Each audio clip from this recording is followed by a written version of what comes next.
Hello,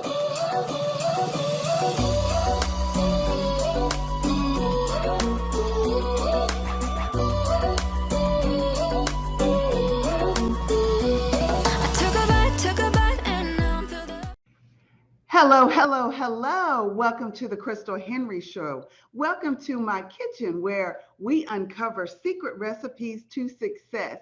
And here I share the word in my world of paramount, positive, powerful, prolific, and profound experiences. I'm an author, a speaker, a teacher, and an evangelist who has been made to lead millions. I coach you from your what if to your what is. I've had setbacks that were meant to cause me to crumble, but instead, I became a campaigner for comebacks. Comeback from church hurt, work hurt, and betrayal. It's your time to proclaim your purpose and declare your destiny. Join me and my amazing guest on today for the Krystal Henry Show. My guest we are going to get into some deep conversation and deal with her pale experiences. She is a CEO of Step Into Purpose. She is a self-improvement expert. She's been a nurse for 25 years, and we are going to experience some of the ways she has had success. So with that being said, welcome to my amazing guest, Kim Wilson. Thank you. Welcome, everyone. Hello. I'm Kim Wilson from Columbia, South Carolina, and I am the CEO of Step Into Purpose. I am a nurse of 25 years, a self-made entrepreneur, international speaker, and a self-improvement expert. And I am so glad to be here today. So I want to tell you a little bit about the pale experience. I grew up in a household with my grandmother. Both my parents were absent. My mom was, I think, about 14 at the time, and my dad probably like in his 20s. But anyways, we grew up without the proper plumbing. We had to use the bathroom on a pail, an actual pail. Some people call it a bucket, but with using that pail, emotional trauma occurred with inside me. And with the emotional trauma came the physical trauma too, which made me feel like I was ugly, not attractive at all. Like, who would look at me if I didn't want to look at myself? And the emotional part was just not feeling worthy at all. Well, thank you for that introduction. I appreciate that. When you experienced this at an early age, how old were you? I was 10 years old at the time. And what allowed me to realize that I was having these things, it started off like a stomach ache. And at first, I thought it was a stomach bug. So I went to my grandmother and told her, like, Grandma, I'm sick. And, she kind of asked what was wrong, and I explained. Took me to the doctors, and they didn't find a thing wrong. But see, I knew something was wrong because my stomach area reminded me of it every single day. And so with having this experience at the age of 10, did it affect when you went to school? Did it affect you at school? Did it affect you, and did you go to school? How did that affect you? Yes, I went to school. As far as going to school, I felt bullied a lot by other people because I felt that they could see what I was feeling. Being a child, I didn't realize they couldn't see what I was feeling. So all through high school, junior high, I just felt closed in and boxed in. But as far as like grades and everything, it didn't affect any of that. I couldn't participate in extracurricular activities because we didn't have a car. So that was the issue with that, because I wanted to be like everybody else on the band or any kind of activity at school. Understandable. Wow. So, how did you overcome this pale experience? When did you recognize that this was the very thing that caused your self esteem to be affected? I think at about age 17, I realized that's what it was, because I became a mother very early. And so with my daughter coming into my life, I said, okay, you're not going to go through the same pale experience. So I got up, I applied for nursing school, took the prerequisites, graduated in about 5 years, maybe from school. And after becoming a nurse, I said, okay, no, I cannot work for anyone else. I can't do this. So with that being said, I said, okay, entrepreneurship, here I come. The places that I work, the hospitals, the doctor's offices and stuff, trust me, they tried to hold me like this because they said I was very valuable. But I said, no, thank you. I'm more valuable to me. And I have a daughter now, and I have to show her what life can be outside of the pale. Wow. You know, when you said that you decided people want to do become an entrepreneur and they don't know how to go about it, but you said you decided, no, I cannot work for anyone else. And that's very, very powerful. Do you have other entrepreneurs in your family that you used as an example, or this was just you stepping out on faith? No, I do not have anybody else in my family that's an entrepreneur. This was just me stepping out on faith and surrounding myself with people who were like minded. So I do have a lot of nurse colleagues and stuff that are also entrepreneurs. Awesome, awesome. So, how was that transition from working for somebody to working for yourself? What were some of the challenges that you had? To me, to be honest, it was fairly easy because after growing up on that pail, I didn't think anything could be worse than that. So Okay. yeah, so everything was just smooth sailing for me. But I did run into little issues like everybody else, like hard time with getting the work, but still being consistent and persistent, knowing that everything is reachable. So I just never doubted myself at all. Excellent, excellent. Because you know, some people have a procrastination spirit. They have a block where they block themselves from moving forward. So it looks like and sounds like you jumped over every obstacle to become an entrepreneur and to step out. So tell us what you do. How did you get from this pale experience to hailing in success to six figures? Tell us how you excelled Okay. and what So you do. so like most times people will say, I went from this to this, from the pale to the nurse or whatever. But no, with me, I had a process. And that first step to that process was acknowledging that I was not where I wanted to be. And once I Okay. did that, yeah, once I did that, I was like, okay, so you already know where you don't want to be, but where is it you want to be?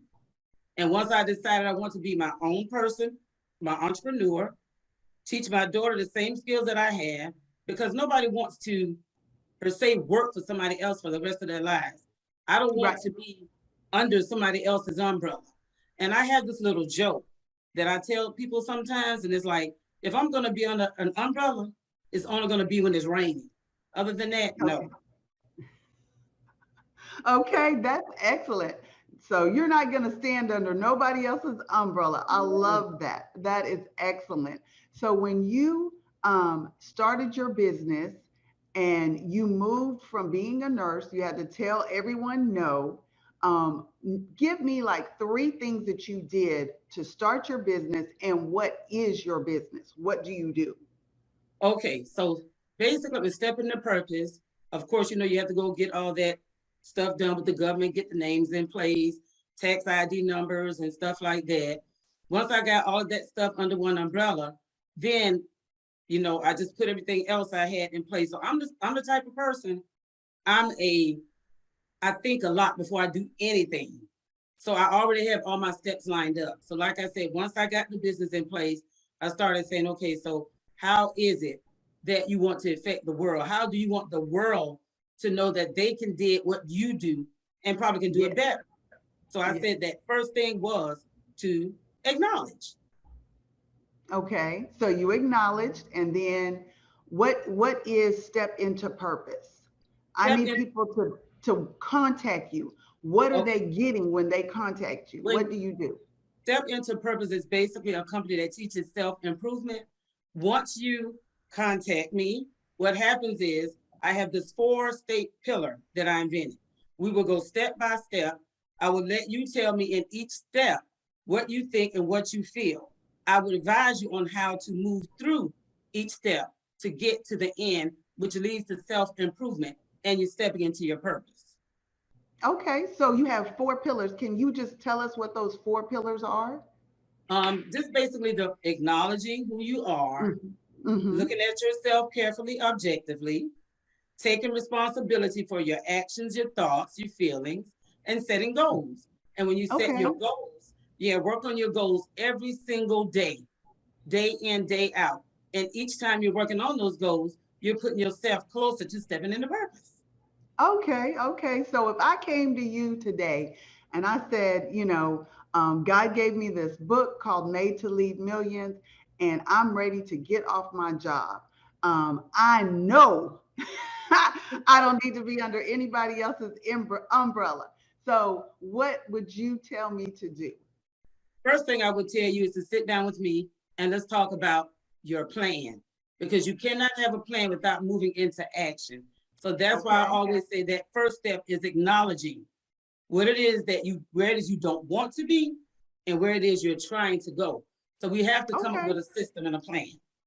Okay, so that plan, that's excellent because I love to plan. I'm a planner. And so and people need to know that there is a process in success, that there is a process to get you to your purpose, and to plan that way through. So I love that you said that, Thank you. that you will help people plan because, we need to know, we need to be coached in how to get there because a lot of people don't know what their purpose is and they don't know how to get to their purpose. And so you spent 25 years as a nurse, right? Yes, I have. And as a nurse, you worked for other people. So there were some things, some skills that you developed in your work, and that can still be a part of your plan for your purpose. Yes. So can you tell me that pail experience? Were you using a pail because there was no water in the house, electricity off? What was it, a poverty situation? What was that pail experience that you said, this is the worst I've ever had it, so I'm never going back there. Now this is where I want to go. And have Okay. you arrived at that place yet? Okay. So it was actually the using the pain Hmm. and seeing my grandmother, like I said, who raised me, just go to work and work so hard, but still had nothing. Nothing. Yeah, nothing. So we grew up in a house where it was a 3 bedroom home. It was several. When I say several, several of us lived in that home. And we just shared Okay. that 3 bedroom. And like you said, when I started looking around, I'm like, oh no, this can't be like, even at 10, I realized these Hmm. things and I was like, oh no, I was like, when I get older, my grandmother's not gonna go through this anymore. I'm gonna make sure if I have kids, we're gonna have running water because that house had no running water at all. We had to go like to the neighbors, or it was a church in the community. We had to go to that church and get water. So we would catch the water in like the milk jugs. So Hmm. whenever, yeah, Hmm. whenever we got finished with those, we would go and catch a ride when we could and fetch Okay. the water. Okay. Yeah, come back. We had kerosene heaters because there was no heat, no air. So summertime, we would let up the windows, put a fan in the window.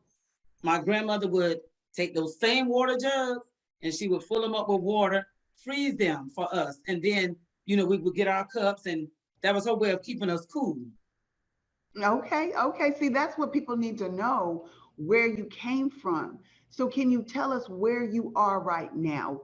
What you are doing, how successful you are, the difference between your pail and your current situation. Okay. So the pail, never, never, ever again. I can promise you that much. I don't like it there. So today, I'm a 25-year nurse and I love it. I love people. So when I first became a nurse, I actually felt a lot of sympathy for my patients, and it was kind of like interfering. And so I went and said a prayer to God and said, "Look, if this is what you truly put me here for, to care for people, then teach me, show me the difference between empathy and sympathy." And He did it. Hmm. So, like you said, as far as the company and everything is concerned, I'm just keeping moving forward. I'm an entrepreneur of a multi-six-figure company. I'm an international speaker and self-improvement expert today. So Okay. like I said, I don't want anything. No. So I'm not where I want to be, but I'm figuring with this, the new platform and everything, and I want to go out and impact the world globally. Men, women, people of all ages to teach self-improvement. Amen. And so, what are some of the things that you did that improved yourself? I know you went to school, and I know you became an entrepreneur, but are there some things that you can tell us that personally changed your life? Yes. First thing I did was isolate myself from a lot of things. My grandmother, she didn't have us around negative things, but I'm the type of person, if I'm feeling some type of way, I learned to go to myself and internalize a lot of stuff and figure out what's relevant, what's not, irrelevant, what's irrelevant. And then once I did that, I started going closer and closer to God because I was already a spiritual person, but I grew Okay. more spiritually inclined to him. And through that, I asked him to show me who I really was, not who I thought I was, but who I really was.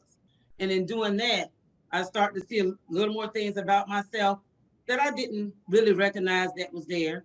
But I appreciate him showing me that stuff because it made me who I am today.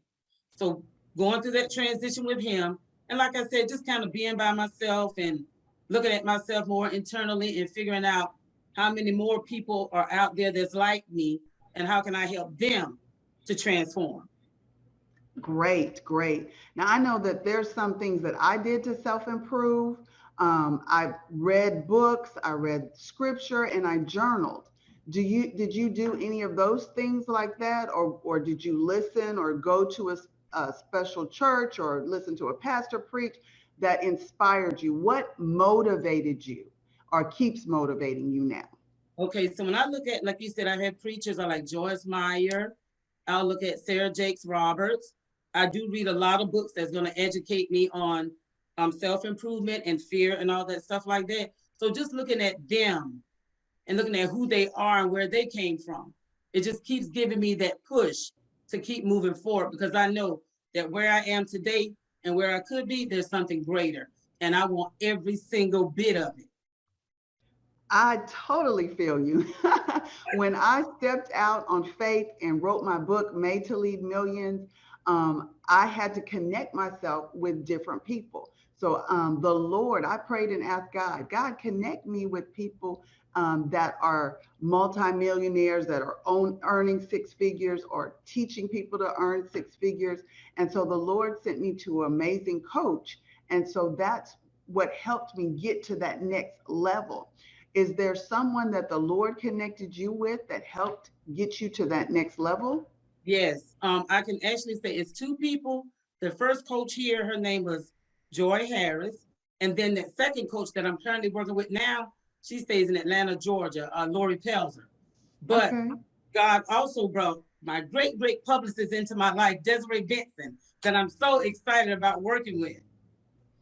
Amen. That is exciting. You know, we get excited about so many things, and sometimes people do not celebrate with us. So, have you had to let go of people along this journey since you've been stepping into purpose? Yes, I've had to let go of a lot of family members, a lot of them. And it's because growing up with my grandmother, for some reason, they always felt like I was her pick, but I was the first grand. And I just Mm-hmm. stuck with her. You know, she got up early in the morning, 5 o'clock. I was sleepy as a little girl, but I got up too because I wanted to learn every little thing from her. I learned how to bake. I learned how to cook. I just learned how to educate myself more. She taught me that if it was something I want to do, I had to work hard at it and stay committed.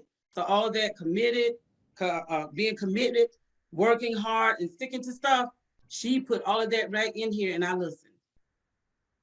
Wow, that is so amazing. You know, Kim, you have such a powerful, amazing story, and we are coming to the close of our show. Can you tell people how to get in contact with you? If you have an email address, a website, how can they get in touch with you and walk and take the steps to step into their purpose?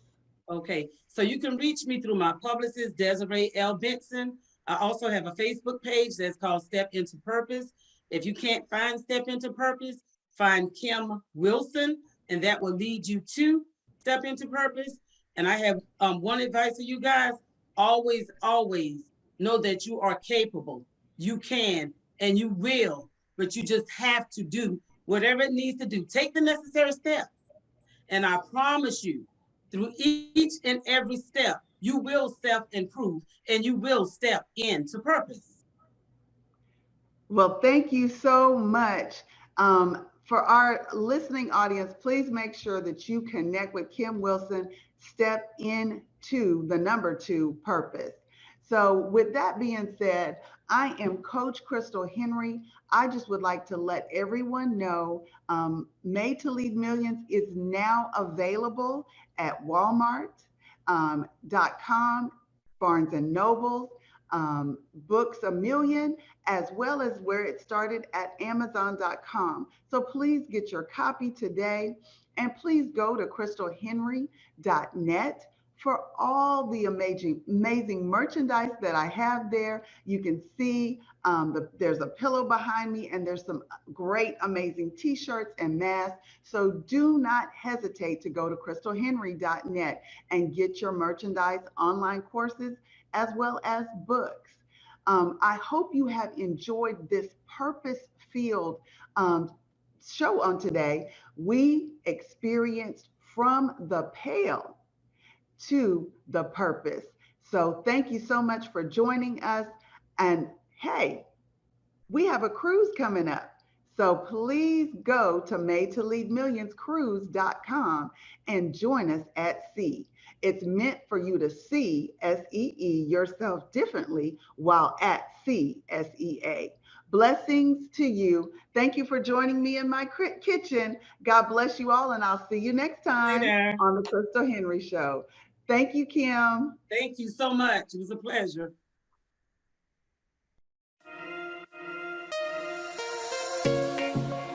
Shall be my shield and defense. Jesus be my shield and defense. Shield and defense. I've made my dwelling place here under the Almighty.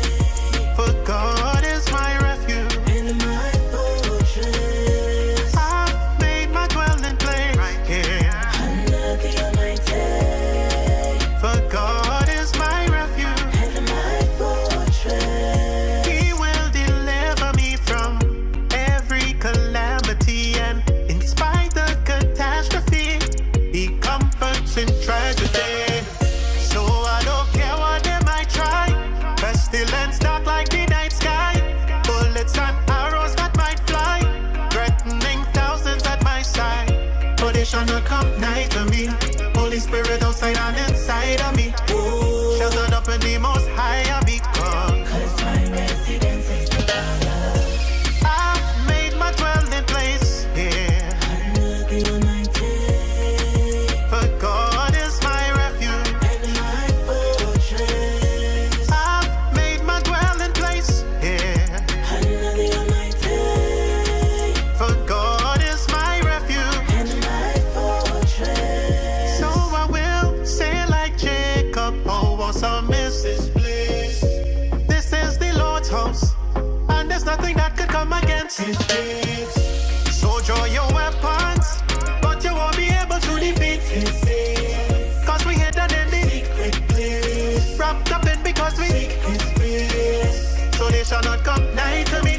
Holy Spirit outside and inside of me. Oh, sheltered up in the most high of me. Cause my residence is the Father.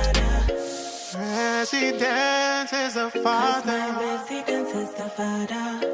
Residence is the Father. My residence is the Father. I've made my dwelling place here under the Almighty. For God is my refuge and my refuge, yes. I've made my dwelling place here under the Almighty. Under the Almighty. Under the Almighty. Under the Almighty. Under the Almighty. I've made my dwelling place here under the Almighty. For God is my refuge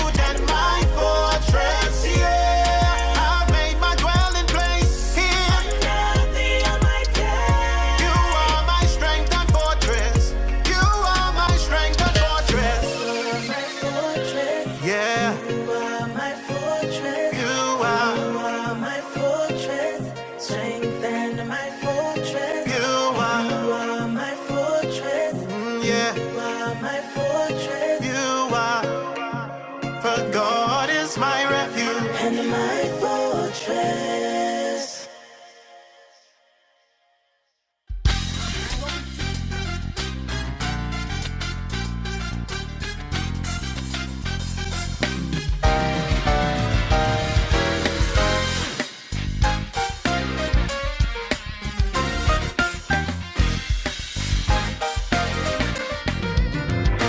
He is alive.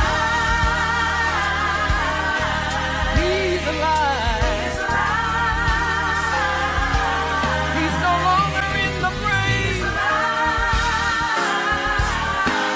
Jesus is alive. Ask me how I know. Ask me how I know. And I'll tell you so. And I'll tell you how I know. And I'll tell you. Ask me how I know. He's alive. He is alive. We serve a risen Savior. And He's alive today. No matter what the world may say, He defeated death, hell, and the grave. And I'll tell you so. Ask me how I know. And I'll tell you so. And I'll tell you. Ask me how I know. And I'll tell you so. He's moving in this hour. Moving in this hour. By His power. Ask me how I know. Ask me how I know. And I'll tell you so. And I'll tell you so. Ask me how I know. And I'll tell you so. Go ahead and ask me how I know. And I'll tell you so. He's moving in this hour. In this hour, yeah. He's moving by His power. Moving by His power. He's healing the sick. And He's raising the dead. A multitudes of people. He's moving in this hour. In this hour. He's moving. He's healing the sick and raising the dead. A multitude of people. He's moving in my hand. And He's moving in my feet. And He's moving in my spirit. And He's all over me. He's all over me. Moving in my hand. And moving in my feet now. All over me. He's all over me. I'm gonna lift my hands and bless the Lord. If I don't say a word, I'm gonna wave my hand. He's moving in my feet, yes He is. Every step I take and every move I make, He's moving in my spirit, y'all. I got the love of Jesus deep inside of me. Yeah.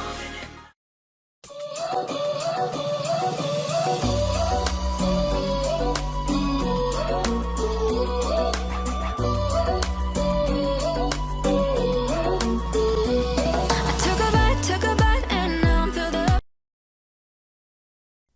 Hey family, shout out to Jerry Royce Live and Positive Power 21. Make sure you check out the Weekend channel. It's not just for the weekend, but quality programming every day. Positive Power 21, feel the power.